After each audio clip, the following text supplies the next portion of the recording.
Hello everyone, good afternoon to all of you and welcome to Academia. एक बार फिर से आप सभी का स्वागत है आपके अपने इस यूट्यूब चैनल एकेडमिया में। फटाफट से सभी लोग एक बार लाइव जुड़ जाएंगे क्योंकि क्लास का टाइम हो गया है। तो फटाफट से सभी लोग एक बार सेशन को लाइक करके और शेयर कर देंगे ताकि और भी बच्चे हमारे साथ लाइव कनेक्ट हो सके। और आप सभी को पता है कि जो 2 बजे वाली क्लास होती है इसमें हम लोग डिस्कस करते हैं, पूरे 50 क्वेश्चन का मॉक टेस्ट लेकर के आते हैं जिसमें कि मैथ, रीजनिंग, जीके, जीएस सारा चीज डिस्कस करते हैं। तो जो बच्चे अभी तक चैनल को सब्सक्राइब नहीं किए हैं, जो फर्स्ट टाइम क्लास देख रहे हैं, वो चैनल को सब्सक्राइब जरूर कर लेंगे, बेल आइकन को प्रेस कर लेंगे। जिन बच्चों को क्लास की टाइमिंग नहीं पता है वो क्लास का टाइम नोट कर लेंगे। सुबह 9 बजे से आपकी क्लास चलती है जो कि हम मैथ्स का लेते हैं। 2 बजे आप मॉक टेस्ट के लिए ज्वाइन कर सकते हैं एंड शाम 4 बजे जीके जीएस की क्लास। सिर्फ आर्मी स्पेशल क्लासेज अभी चल रही है। बहुत जल्द हम एसएससी जीडी का भी क्लास लेकर के आएंगे। तो शेयर कर दो फटाफट से सभी लोग एक बार। एंड शुरू करते हैं पहले सवाल के साथ। और ये रहा आज का फर्स्ट क्वेश्चन स्क्रीन पे। और बहुत ही इंपॉर्टेंट, सारे देखो जितने भी क्वेश्चन यहाँ पे हैं वो सारे के सारे आपके एग्जाम पॉइंट ऑफ व्यू से इंपॉर्टेंट है। पहला सवाल है कि माजुली विश्व की सबसे बड़ी नदी द्वीप किस राज्य में स्थित है। इंपॉर्टेंट क्वेश्चन है। इसका राइट आंसर क्या होगा सभी को लाइव चैट में बताना है। और इसका करेक्ट आंसर होता है जो माजुली है। सबसे पहली बात तो याद रखिए कि विश्व की सबसे बड़ा द्वीप है और ये आपका असम में पड़ता है, ब्रह्मपुत्रा नदी पे। ठीक है, ब्रह्मपुत्रा नदी पे पड़ता है। तो ये चीज भी आप लोग याद रखेंगे। कभी कभी पूछ लेता है कि जो माजुली द्वीप है वो किस रिवर पे बना हुआ है, तो ब्रह्मपुत्रा रिवर पे। अगला सवाल करेंगे हम लोग यहाँ पे। नेक्स्ट क्वेश्चन है कि भारतीय राष्ट्रीय कांग्रेस के 1905 के बनारस अधिवेशन की अध्यक्षता किसने की थी। ये क्वेश्चन भी इंपॉर्टेंट है। सुरेंद्र नाथ बनर्जी, फिरोज शाह मेहता, गोपाल कृष्ण गोखले। तो राइट आंसर आपका क्या यहाँ पे हो जाएगा। बिल्कुल इसका सही जवाब होगा आपका गोपाल कृष्ण गोखले। और याद रखेंगे कि 1905 में, है ना, 1905 में बंगाल का विभाजन भी हुआ था। तो ये सवाल भी इंपॉर्टेंट बन जाता है। और ये भी पूछता है कि बंगाल का विभाजन जो हुआ था किसके शासन काल में हुआ था। तो याद रखेंगे लॉर्ड कर्जन। राइट आंसर आपका गोपाल कृष्ण गोखले हो गया। अगला प्रश्न यहाँ पे है कि भारत में डेल्टा बनाने वाली नदियां कौन कौन सी है। भारत में ऐसी नदियां जो कि डेल्टा का निर्माण करती हैं, आपको ये बताना है। तो राइट आंसर सभी लोग एक बार कमेंट करेंगे क्या हो जाएगा फटाफट से। यहाँ पे देखो सही जवाब होगा कावेरी, गंगा, महानदी। ये ऐसी 3 नदियां हैं जो कि भारत में डेल्टा का निर्माण करती हैं। तो जितने बच्चे ऑप्शन नंबर सी के साथ जा रहे हैं उन सभी का आंसर बिल्कुल करेक्ट हो जाएगा। अगला प्रश्न है कि आईने अकबरी एक महान ऐतिहासिक कृति है, ये किसके द्वारा लिखा गया है, ये आप सभी को कमेंट करके बताना है। अबुल फजल, अमीर खुसरो, फिरोज शाह, अब्दुल रशीद। और आपको पता होना चाहिए इसका एग्जैक्ट आंसर क्या होगा। अबुल फजल। आईने अकबरी किनके द्वारा लिखा गया है, तो राइट आंसर हो जाएगा आपका अबुल फजल। अगला प्रश्न करेंगे, ठीक है। भारत का सबसे बड़ा चावल उत्पादक राज्य पूछा है कि क्या हो जाएगा। सबसे बड़ा चावल उत्पादक, जहां पे सबसे ज्यादा चावल का प्रोडक्शन होता है, वो भारत में कौन सी राज्य है आपका। यूपी, पश्चिम बंगाल है, आंध्र प्रदेश है, पंजाब है। और राइट आंसर आपका पश्चिम बंगाल हो जाएगा। क्या हो जाएगा, वेस्ट बंगाल में सबसे ज्यादा चावल का उत्पादन होता है। तो जो लोग बी के साथ जा रहे हैं आपका ऑप्शन नंबर बी बिल्कुल करेक्ट आंसर हो जाएगा। नेक्स्ट प्रश्न है निम्नलिखित में से कौन सा शहर है जो कि गंगा नदी के तट पर स्थित नहीं है। तो यहाँ पे देखो इस सवाल को पहले पूरा पढ़ेंगे। यहाँ पे बोला है कि कौन सा है जो गंगा नदी के तट पर स्थित नहीं है। तो ऑप्शन के अकॉर्डिंग हम लोग इलिमिनेट करेंगे। कानपुर देखिए गंगा नदी के तट पर, पटना आपका गंगा नदी के तट पर बसा हुआ है, वाराणसी बच्चे गंगा नदी के तट पर बसा हुआ है। लेकिन आपका जो दिल्ली है ये यमुना रिवर के तट पे है। तो राइट आंसर आपका यहाँ पे क्या हो जाएगा, ऑप्शन नंबर डी, है ना। करेक्ट आंसर आपका क्या होगा यहाँ पे, बिल्कुल ऑप्शन नंबर डी आपका बिल्कुल सही जवाब है। अगला प्रश्न बहुत ही इंपॉर्टेंट है यहाँ पे कि किस गवर्नर जनरल ने 1911 में भारत की राजधानी को कोलकाता से, है ना, कहां से, कोलकाता से दिल्ली स्थानांतरित करने की घोषणा की थी। आप सभी को पता है कि दिल्ली से पहले हमारे भारत देश की राजधानी कहाँ थी, कोलकाता।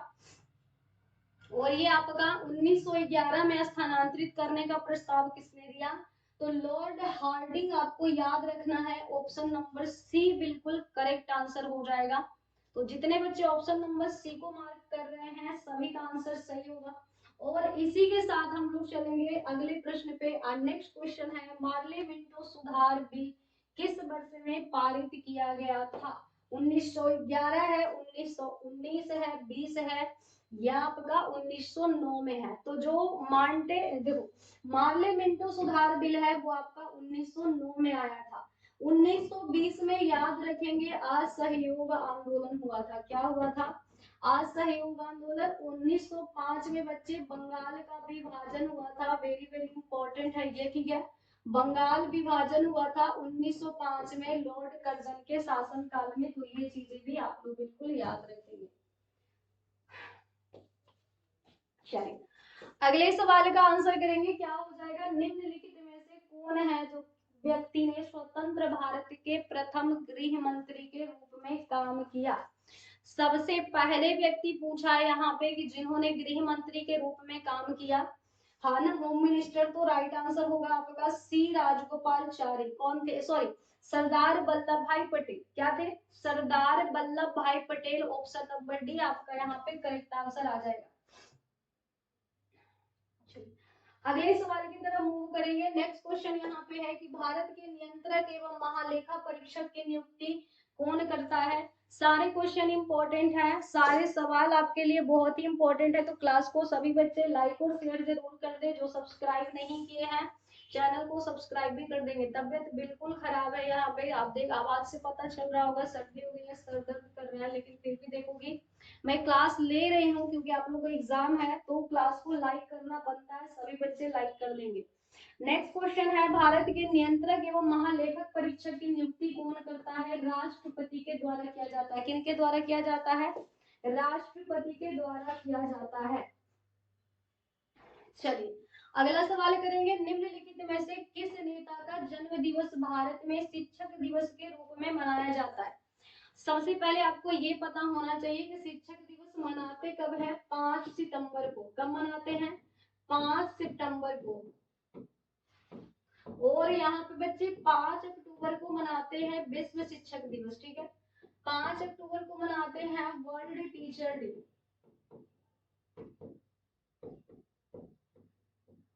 वर्ल्ड टीचर डे यानी कि राष्ट्रीय शिक्षक दिवस की बात करेगा तो 5 सितंबर, विश्व शिक्षक दिवस की बात करेगा तो 5 अक्टूबर को मनाते हैं। और ये मनाया जाता है S Radha Krishnan, doctor S Radha Krishnan के जयंती के उपलक्ष्य में। तो राइट आंसर आपका क्या होगा?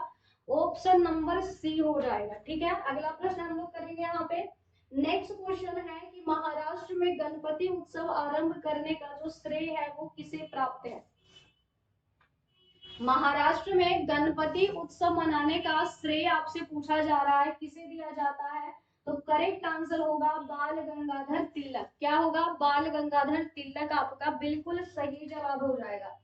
अगला सवाल हम लोग करेंगे। हिंद स्वराज एक पुस्तक है, आपको इसके लेखक का नाम बताना है। क्या हो जाएगा? हिंद स्वराज पुस्तक जो है ये किनके द्वारा लिखा गया है? बाल गंगाधर तिलक, गोविंद पंत गुरु पता नहीं क्या है, या महात्मा गांधी। सो इसका जो एग्जैक्ट आंसर होगा वो हो जाएगा महात्मा गांधी। यानी कि हिंद स्वराज्य जो पुस्तक है वो किनके द्वारा लिखा गया है? महात्मा गांधी के द्वारा लिखा गया है। ऑप्शन नंबर डी आपका बिल्कुल राइट आंसर है।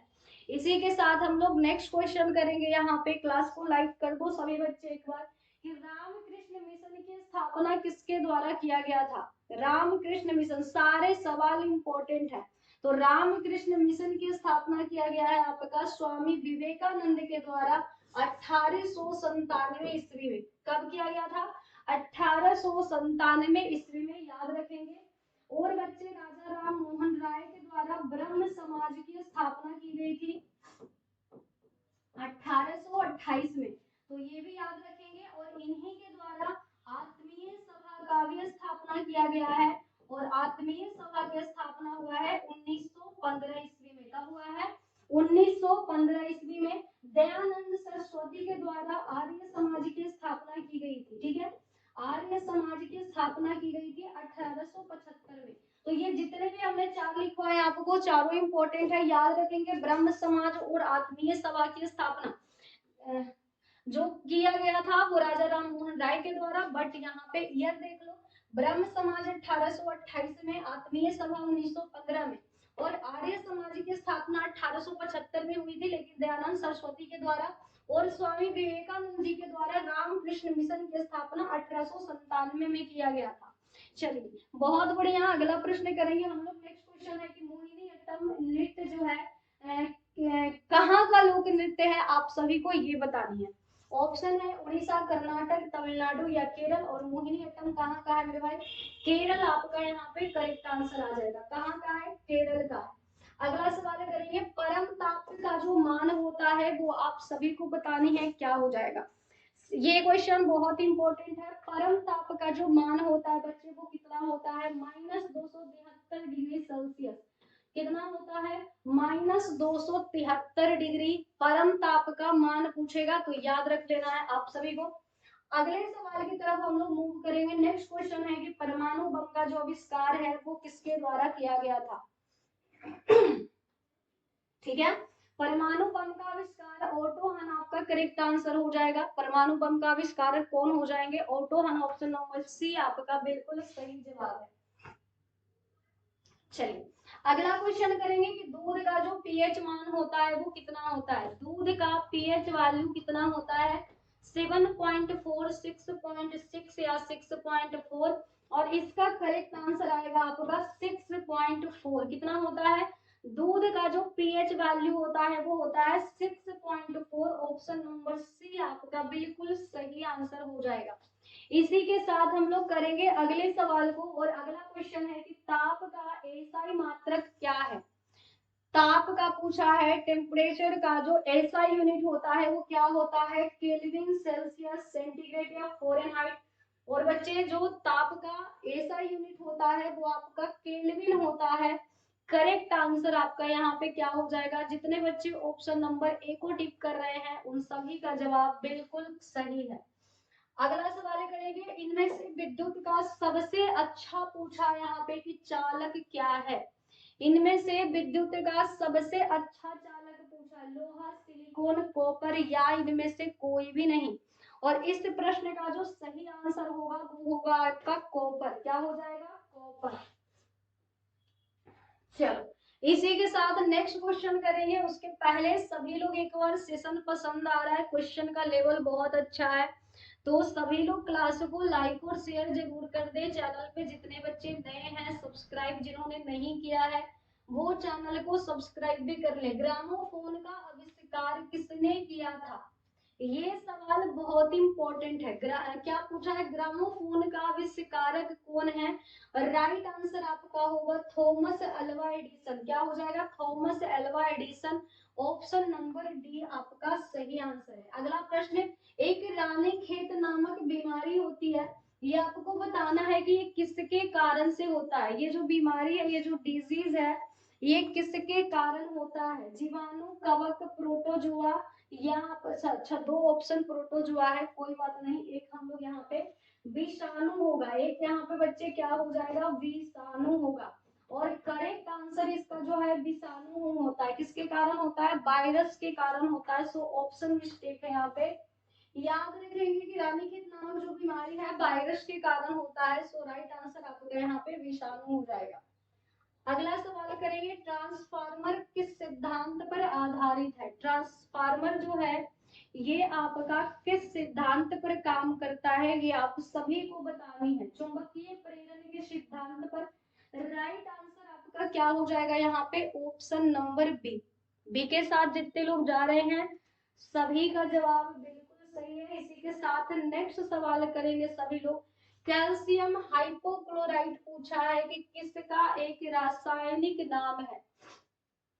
कैल्शियम हाइपोक्लोराइट आप सभी को बतानी है किसका एक रासायनिक नाम है। ब्लीचिंग पाउडर, साधारण नाम बेकिंग सोडा या कास्टिक सोडा का।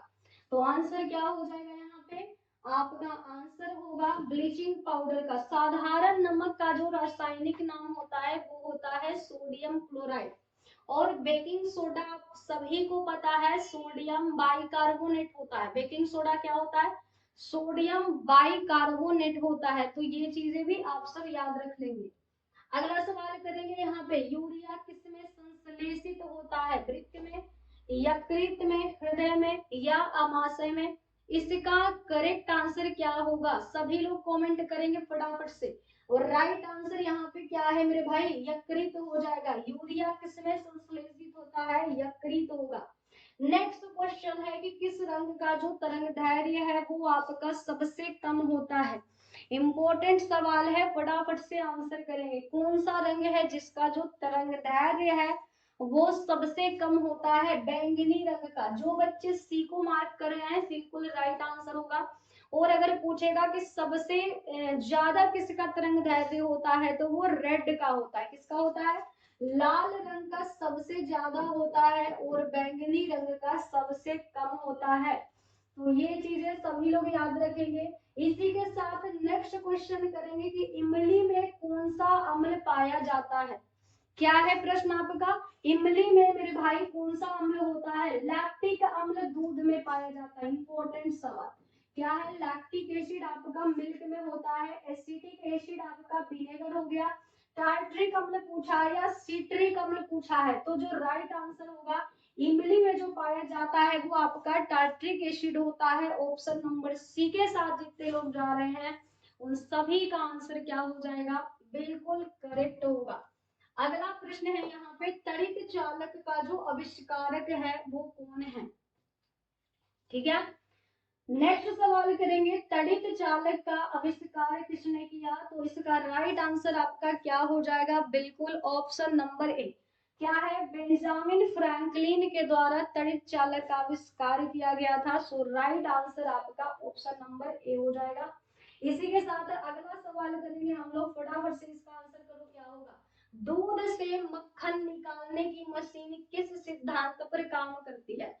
और देखो, वॉशिंग मशीन हो गया, दूध से मक्खन निकालने वाली मशीन, ये दोनों एक ही सिद्धांत पर काम करती है। और वो आपका क्या है? अपकेंद्रीय बल। वो आपका क्या है बच्चे? अपकेंद्रीय बल। ऑप्शन नंबर ए आपका यहाँ पे बिल्कुल सही जवाब हो जाएगा। नेक्स्ट क्वेश्चन है, कास्टिक सोडा का रासायनिक नाम क्या है? कास्टिक सोडा का पूछा है यहाँ पे, रासायनिक नाम क्या हो जाएगा? फटाफट से कमेंट करेंगे। सोडियम कार्बोनेट आपका होता है बेकिंग पाउडर, यानी कि जो धोने वाला सोडा होता है।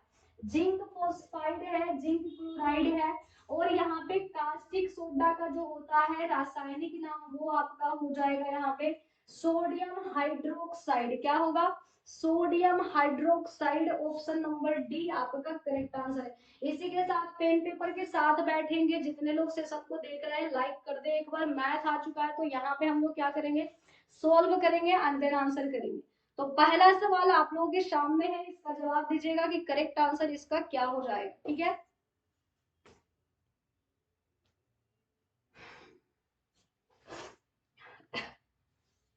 चलो बहुत बढ़िया। चलिए अब देखो यहाँ पे है कि 3a बराबर 4b इक्वल टू है 12c। इसे सोल्व करने का सबसे आसान तरीका आपको करना क्या है? पहले 3 लिखा है, 3 को हम यहाँ पे ढकेंगे, बाकी को मल्टीप्लाई करेंगे, 12 हो गया 48 हो गया।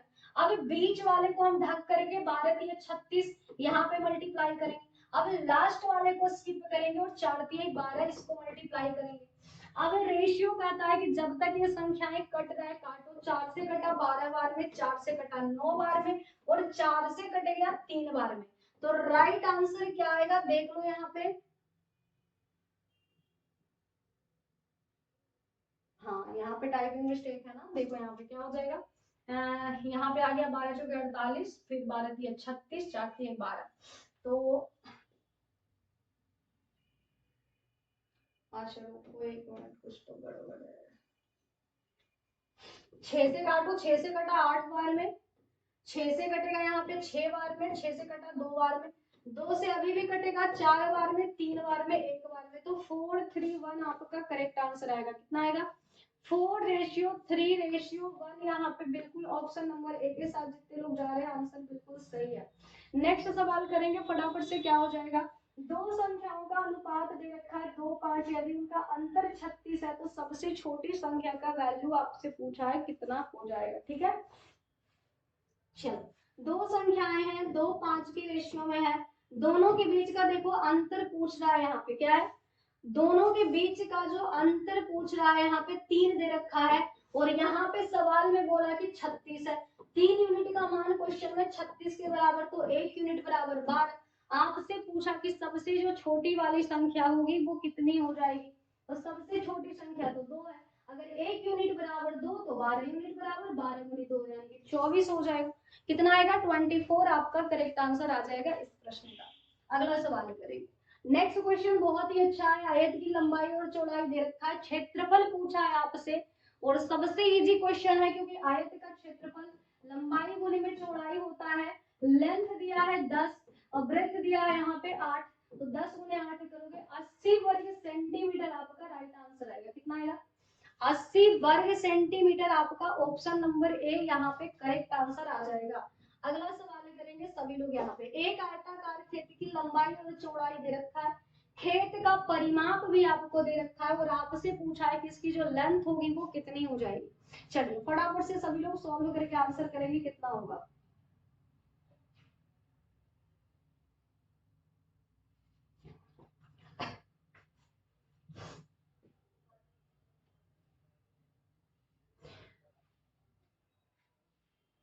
चलो कितना हो रहा है देखो, अब यहाँ पे आयत का जो परिमाप होता है, सबसे पहले आपको फॉर्मूला पता होना चाहिए, होता है 2 इंटू एल प्लस बी। ठीक है, तो 2 हो गया, माना कि लंबाई यहाँ पे कितना है आपका 3x है, चौड़ाई कितना है 2x है, अब दोनों को ऐड कर दो, 3x प्लस में कितना 2x आ गया, किसके बराबर दे रखा है 100, तो 2 से कट गया कि 50 बार में, यानी 3 2 5 5 x बराबर कितना 50, तो x का वैल्यू बच्चे यहाँ पे 10 आ गया, x का वैल्यू कितना आ गया 10 आ गया। आपसे पूछा लेंथ कितनी हो जाएगी, तो लेंथ तो यहाँ पे 3x है, और अगर x बराबर 10 तो 3x बराबर 10 गुने में 30 करोगे 30 आपका करेक्ट आंसर आएगा। कितना आएगा 30 आपका बिल्कुल इस प्रश्न का सही जवाब है। नेक्स्ट क्वेश्चन को आंसर करेंगे, किसी वृत्त की परिधि 44 सेंटीमीटर है, तो आप सभी को इसका क्षेत्रफल बताना है कितना हो जाएगा, क्षेत्रफल बताना है, सभी लोग सॉल्व करके आंसर करेंगे। लाइक कर दो जो सेशन को अभी तक लाइक नहीं किए हैं, चैनल को सब्सक्राइब कर लेंगे जो बच्चे चैनल को सब्सक्राइब नहीं किए हैं।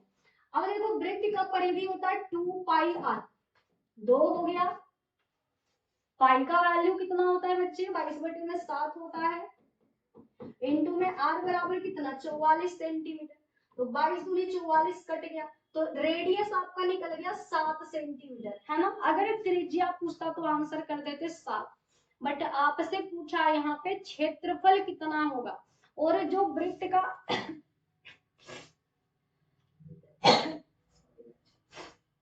वृत्त का क्षेत्रफल होता है पाई आर स्क्वायर, पाई का वैल्यू 22/7 हो गया, 7 गुने 7 करोगे 7 से 7 कट गया, 22 का हो जाएगा 154, 154 वर्ग सेंटीमीटर। ऑप्शन नंबर सी के साथ जो लोग जा रहे हैं उस सभी का आंसर क्या हो जाएगा, बिल्कुल सही।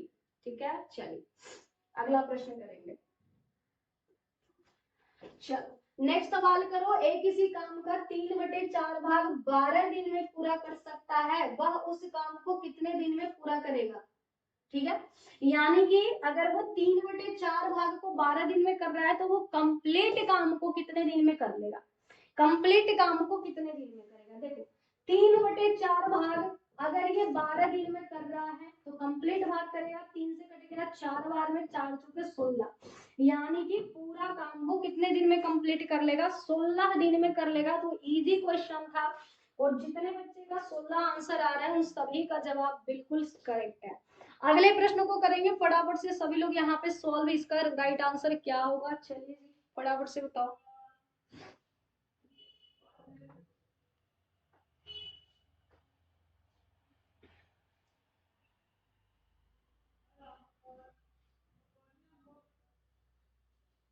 चलो इसका आंसर क्या होगा, बोला कि किसी संख्या को अगर 91 से आप भाग देते हैं तो शेषफल 17 बचता है, उसी संख्या को अगर 13 से भाग दिया जाता तो शेषफल कितना बचता। तो जब भी ऐसे क्वेश्चन आते हैं तो आपको यहाँ पे करना क्या होता है कि जो पहले शेषफल बच रहा था इसी को हम नंबर मानते हैं, और 13 से भाग करोगे तो रिमाइंडर आपका यहाँ पे 4 बचेगा। कितना बचेगा? रिमाइंडर आपका यहाँ पे 4 बचेगा, तो 4 आपका करेक्ट आंसर आ जाएगा। अगला सवाल करेंगे। नेक्स्ट क्वेश्चन का जवाब दो सभी लोग एक बार, क्या हो जाएगा फटाफट से। अगला क्वेश्चन देखो, आया बोला कि एक छोटी से छोटी संख्या ज्ञात कीजिए जिसमें कि 8, 9, 12, 15 से अगर भाग दिया जाता है तो प्रत्येक स्थिति में शेषफल आपका 1 बचता है।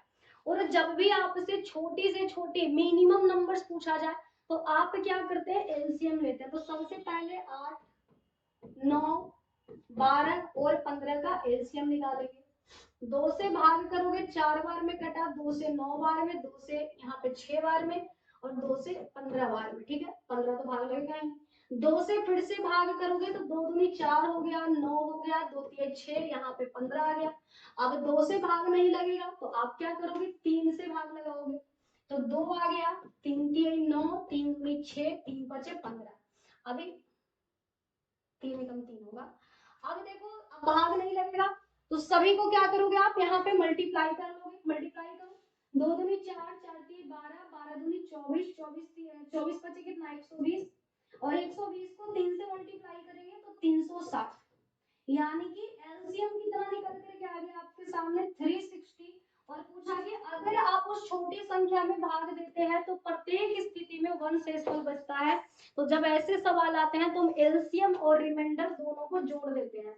तो एलसीएम 360 आ गया, रिमाइंडर आपका 1 है, तो 360 और 1 आपका कितना हो जाएगा? 361 हो जाएगा, यानी कि 361 आपका इस सवाल का बिल्कुल करेक्ट आंसर आ जाएगा। नेक्स्ट प्रश्न करेंगे।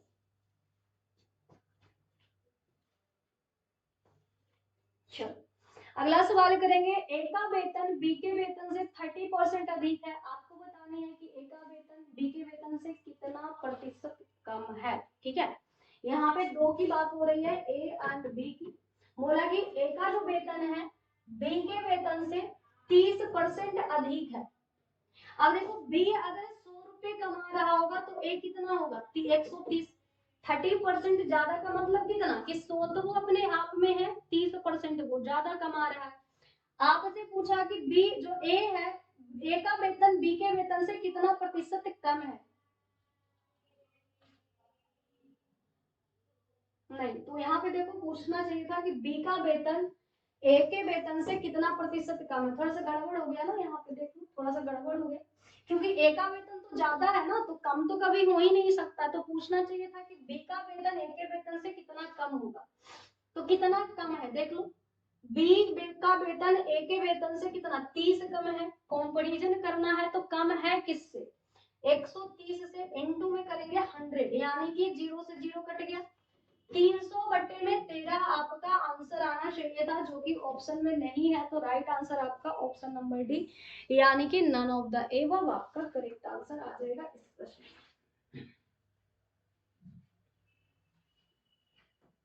चलो इसका जवाब देंगे सभी लोग, क्या हो जाएगा फटाफट से। राम एवं रघु की वर्तमान आयु का अनुपात दे रखा है 2:5। 5 साल के बाद बोला है कि यह रेशियो 4:7 हो जाता है।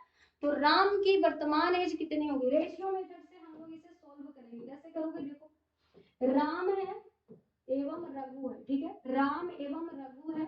राम का कितना है? 2:5 है, और 5 साल के बाद बोला दोनों का रेशियो हो जाता है 4:7। तो क्रॉस मेथड हम लोग यहाँ पे लगाएंगे और यहाँ पे सोल्व करेंगे। कैसे करोगे क्रॉस मेथड लगाओगे? देखो, 7 को करेंगे 2 से मल्टीप्लाई तो 14 आ गया, 4 को करेंगे 5 से तो 20 आ गया। ठीक है, 7 को करेंगे 5 से तो 35, और 4 को करेंगे 5 से तो 20। यहाँ पे देखो दोनों के बीच का डिफरेंस कितना आ रहा है? हाँ, यहाँ पे दोनों के बीच का डिफरेंस कितना का आ रहा है? 20 में से 14 घटाओगे 6 यूनिट, 6 यूनिट। और यहाँ पे डिफरेंस आ रहा है 15 का, मतलब 6 यूनिट का मान क्वेश्चन में 15 के बराबर। तो आपसे पूछा है कि राम की वर्तमान आयु कितनी होगी, तो राम की वर्तमान आयु तो 2 यूनिट है वर्तमान में। तो आप पहले निकालो 2 यूनिट का मान, तो 15 बटे में 6 गुणे में करोगे 2, तो 2 से कट गया 3 बार में, 3 से कटा 5 बार में, यानी कि 5 साल आपका सही जवाब आएगा। कितना आएगा? पूछा था राम की वर्तमान एज कितनी हो जाएगी, तो 5 साल आपका यहाँ पे बिल्कुल करेक्ट आंसर है इस प्रश्न का। क्लियर है सभी को? क्लियर है सभी को? क्लास पसंद आ रही है तो सभी लोग लाइक कर दें एक बार। चैनल को जो सब्सक्राइब नहीं किए हैं सब्सक्राइब भी कर लेंगे। चैनल को अभी तक जो बच्चे सब्सक्राइब नहीं किए हैं सब्सक्राइब भी कर लेंगे, ठीक है।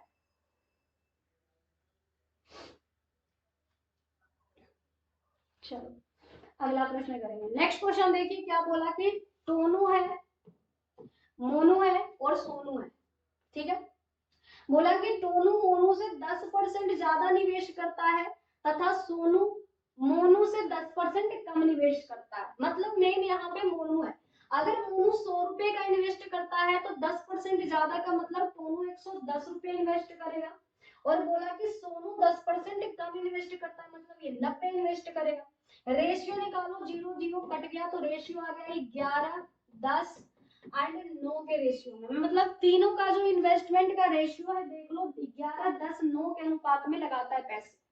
अब बोला कि कुल निवेश 60,000 है, यहाँ पे ऐड करो 11 9 कितना होता है 20 20 10 30 यूनिट का मान क्वेश्चन में 60,000 के बराबर है, ठीक है। तो 1 यूनिट का मान निकल जाएगा आपका कितना 2,000। तो आपसे पूछा है कि मोनू का निवेश क्या है। अब देखो मोनू यहाँ पे 10 यूनिट निवेश कर रहा है, 10 से मल्टीप्लाई कर दोगे तो 20,000 आंसर आएगा। कितना आएगा 20,000 आपका बिल्कुल इस प्रश्न का सही आंसर है। अगले सवाल को सॉल्व करेंगे। नेक्स्ट क्वेश्चन फटाफट से।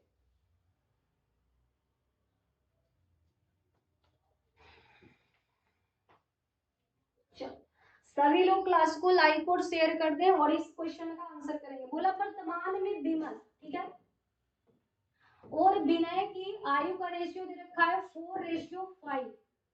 माना कि इसका 4x है इसका 5x है। बोला कि 6 वर्ष के बाद विमल की आयु 26 वर्ष हो जाएगी।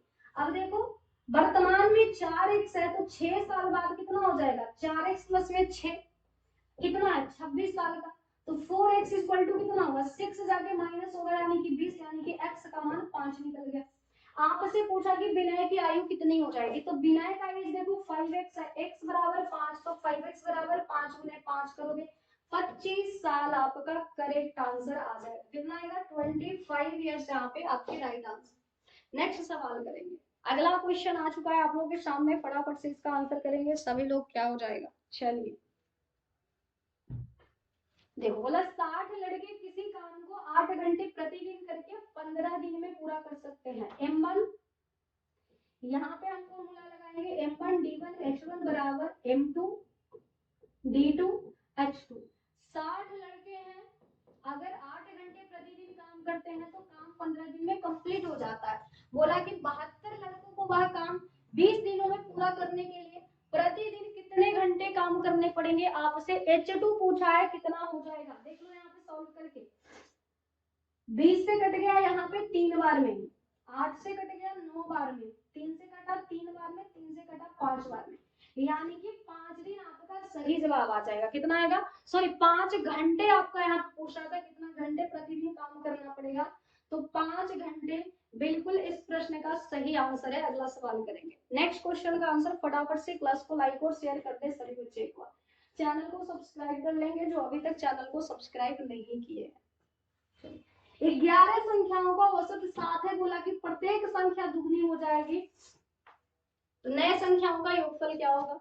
तो बहुत बार बताए हैं कि जब भी ऐसे संख्या आपसे बोले कि प्रत्येक में हम कुछ जोड़ रहे हैं घटा रहे हैं गुना भाग, तो आपको एवरेज कितना दिया है 7 है। बोला प्रत्येक में गुना हो रहा है तो हम एवरेज में 2 का गुना करेंगे, 7 दूनी 14 है आपका आंसर आ जाएगा। कितना आएगा 14 आपका करेक्ट आंसर आएगा।